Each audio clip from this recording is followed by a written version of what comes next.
Look, I know smoking looks cool, but just hear me out on this one, okay?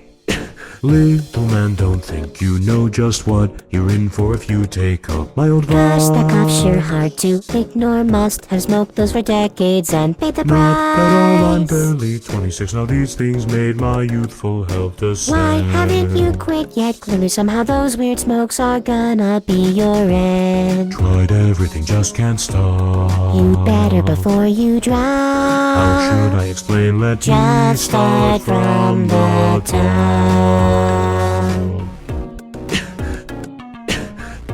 Deep breaths, deep chill, hang on.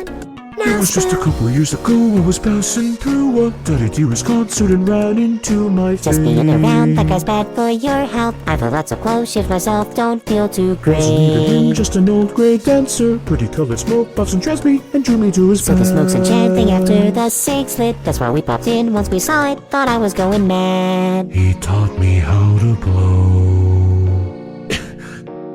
Learned everything you know from his show. Wasn't just a smoker, man, the demon's voice was really smooth. Timed his puff between his notes, the world glowed when he grew. That it wasn't me performance, but he was a demon. Why would you ever hesitate to say no to that guy? Back then I was nothing, a dumb, depressive teen. Singing like that guy would boost up my self-esteem. Once I got it down, Patty held his right hand out, told me, take this kid and you'll stand out and look as cool as And me. you almost passed on the cycle, didn't you? Never would've wanted to try him if I knew. Still, it's gotta hurt when your mentor leads you wrong, giving you a boost with a Ness song and preaching all you He preach. smiled a devilish smile, cackling as his gray hair turned to black. He toyed with you for a while, cured himself when he passed on the pack.